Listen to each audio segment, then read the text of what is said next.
En entrevista con el secretario, también fundador del Partido Perú Libre, Vladimir Cerrón, que tiene como cabeza de grupo al profesor Castillo, manifestó que existe la intención de dialogar con distintas fuerzas políticas. Esto abre un camino a posibles alianzas con miras a la segunda vuelta. Aquí el video.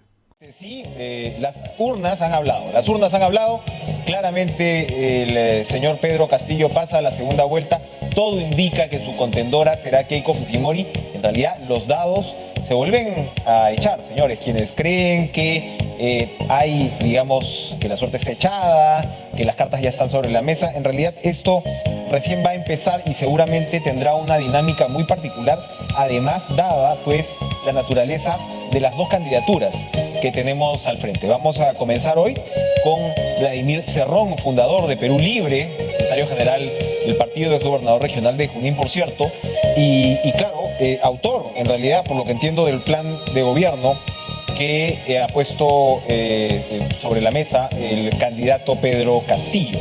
Señor Cerrón, buenas noches.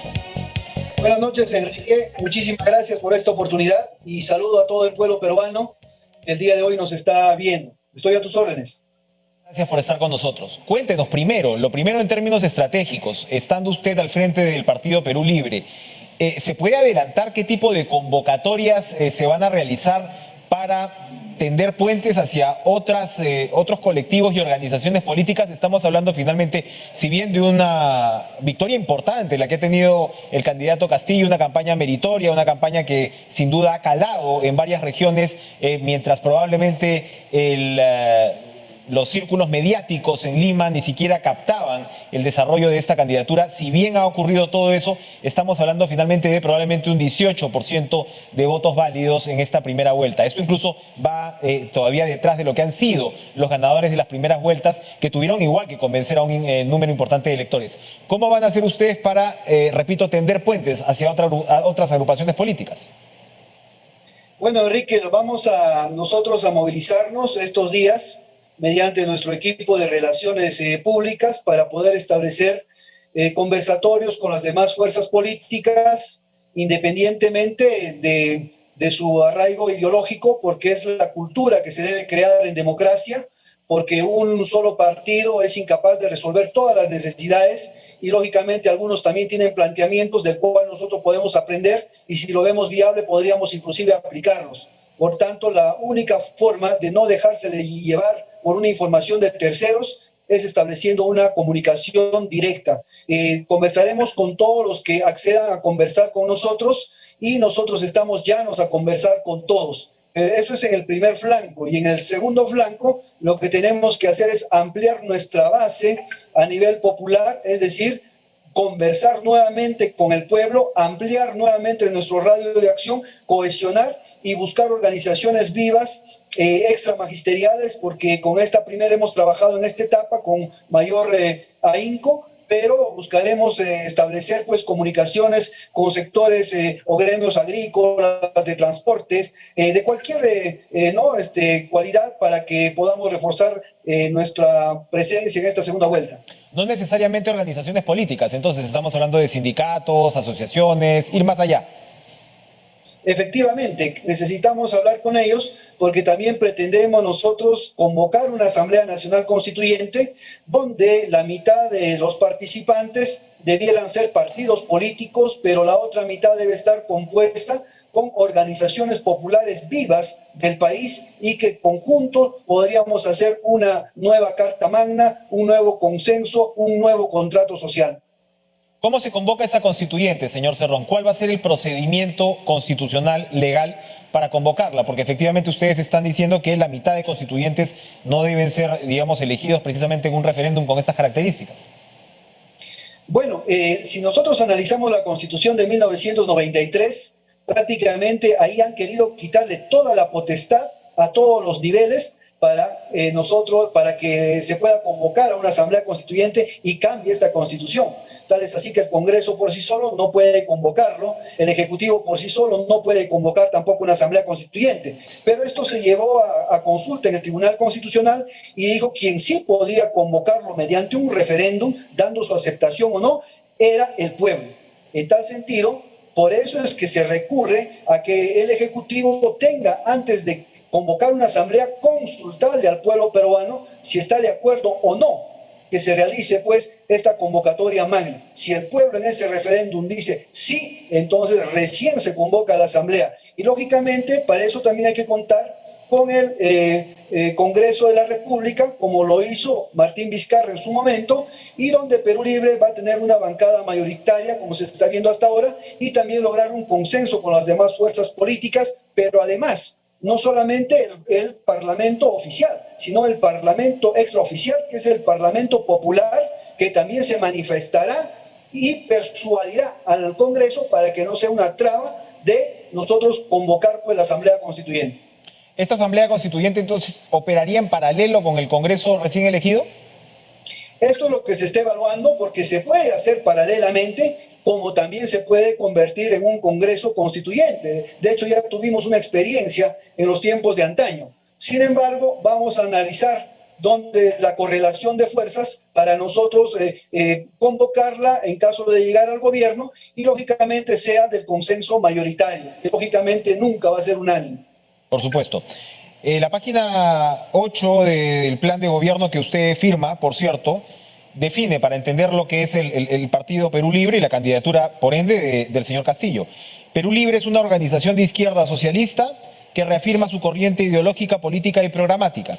Para ser de izquierda se necesita abrazar la teoría marxista y bajo su luz interpretar todos los fenómenos que ocurren en la sociedad mundial, continental y nacional, sus causas y efectos, y a partir de ese diagnóstico plantear criterios de solución que conlleven a la satisfacción de las mayorías. ¿Usted reivindica este concepto?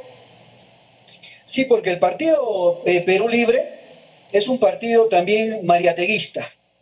Y Mariátegui, para que pueda interpretar la realidad peruana, que el día de hoy es totalmente vigente, ha tenido que utilizar herramientas del marxismo, el materialismo histórico y el materialismo dialéctico. Y eso es lo que le ha dado su trascendencia a nivel mundial.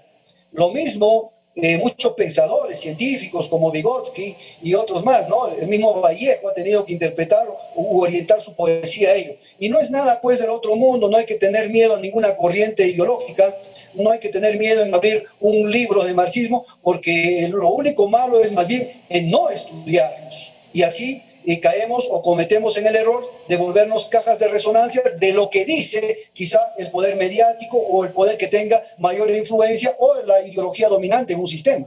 Usted se refiere efectivamente que la lucha de clases no se limita, también sigo con el plan de gobierno, por supuesto, la lucha de clases no se limita a la economía, sino también a lo ideológico y cultural. Lo relaciono con lo que me acaba de decir, es decir, si una lucha de clases se libra también en este terreno ideológico, se libra en este terreno cultural, según su perspectiva, entonces también el Estado debe entrar a operar en esa área. ¿Cómo entraría a operar en ese terreno, en esa arena? Definitivamente, al Estado peruano prácticamente se le ha amputado de todas sus facultades. Y eso lo han hecho para no tener un control y ellos manejar un mercado a libre albedrío. Nosotros creemos que el Estado debe tener una competencia, una intervención de regulación y que no sea pues el abuso que ha podido demostrar, por ejemplo, en esta pandemia, las farmacias, las clínicas, etcétera, lucrando con la enfermedad y con la muerte de los peruanos. En tal sentido, que nosotros creemos de que debe haber un Estado empresario, por ejemplo, y no solamente la iniciativa debe ser la iniciativa empresarial, industrial o de trabajo debe ser privada. Eso queda claro, señor Cerrón. Eso me queda muy claro en el plan de gobierno, pero por eso yo insistí en la parte de lucha de clases como vista desde la perspectiva ideológica y cultural. Es decir, el Estado también debe regular, por ejemplo, el consumo, qué sé yo, de música, películas, el consumo cultural de la población. ¿Eso también el Estado debe poner un límite, un coto? Yo creo que sí, en alguna medida, en el sentido, por ejemplo, que este Estado neoliberal también ha puesto un coto. ¿Por qué cree usted que en las universidades ya nos enseña filosofía, ya nos enseña economía política, o ya nos enseña geopolítica, ya nos enseña historia universal en los colegios? ¿Por qué? Porque le puso el coto. Le puso el coto cultural. Entonces, un gobierno de nuevo tipo, que lógicamente es adverso al pensamiento político de ellos, está en todo el derecho también de poner una currícula nacional que le permita al pueblo, por ejemplo, recuperar la lengua materna, las lenguas originarias, de implementar la investigación científica, la investigación ambiental, la investigación turística, la investigación o la educación fiscal y tributaria, o recuperar los cursos que he mencionado, o la enseñanza de la historia regional, que prácticamente está abolida en nuestro currículum. Por eso, ningún Estado, lógicamente, deja la educación o la cultura libre albedrío. Siempre le pone parámetros, eso no es ningún secreto. Y bajo el cuento de la libertad, pues, unos dicen, ¿no?, que pueden enseñarse cualquier cosa, cuando en la realidad está, en este caso en el Perú, pues, parametrado este tipo de enseñanza porque no conviene al sistema. Jalando un poquito a la actualidad, señor Cerrón, hay una clara inspiración, no solo en Cuba, donde entiendo que usted se formó, sino en los gobiernos plurinacional de Bolivia, de un lado, y en el gobierno de Ecuador de Correa. La fórmula de Correa acaba de sufrir un fuerte revés en Ecuador. Acaba de ser elegido el señor Lasso, que es un exbanquero. Sin embargo, en Bolivia, bueno, Evo Morales acaba de decir que ganamos en Perú, se refería por supuesto al triunfo del señor Castillo, pero allí mismo el MAS acaba de perder también 4 gobernaciones en el balotaje y Morales, que es, digamos, el jefe de campaña en este momento, lo ha reconocido. Es decir, a lo que voy es que las fórmulas que los inspiran a ustedes no parecen pasar por su mejor momento. ¿La revisarían esa inspiración en todo caso? Yo diría que está pasando más bien un momento de recuperación y bastante bueno. Haber recuperado en Bolivia un gobierno de matiz socialista, tras un golpe de Estado, en este caso promovido por la potencia más grande de este planeta, es un gran triunfo. Haber visto que en Argentina ha vuelto, de todas maneras, el kirchnerismo o el peronismo, como quieran decirlo, con más bien una orientación progresista, también es un triunfo. Hacer que Chile ya sepulte la constitución pinochetista, así no tenga un gobierno de izquierda, es un avance.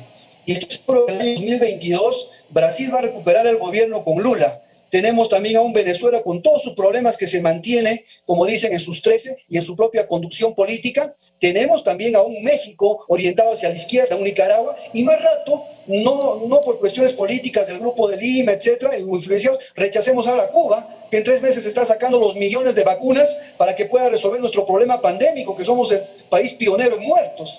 Así que yo creo que el campo socialista o de izquierda en América Latina, pese a la pérdida o al revés que se ha dado en Ecuador, que es propio en una democracia, ¿no?, ganar y perder, yo creo que se ha fortalecido. Y yo creo que el Perú más bien no debe vivir en el ostracismo y no debe pasar lo que ha pasado en el virreinato, que ha sido el último fortín en liberarlo, ¿no? Yo creo que el Perú también tiene que entrar a un nuevo modelo para que prospere y se liquide por lo menos el analfabetismo, que en todos los países que te he mencionado ya no existe. Y nosotros tenemos 2.700.000 analfabetos, de los cuales el 84% son mujeres y que todos viven en condiciones de explotación. Todos deberíamos estar de acuerdo efectivamente con la eliminación del analfabetismo, pero usted me acaba de plantear un panorama de izquierda y socialista que es bastante, digamos, diverso. No sé, por ejemplo, si en Brasil el PT, o bueno, en Chile, que ahora no tiene un gobierno socialista, pero bueno, han tenido efectivamente su debate para el cambio de constitución, pero no creo que allí, por ejemplo, se señale, como en el plan de gobierno de Perú Libre, que se califique las leyes de oferta y demanda como perversas,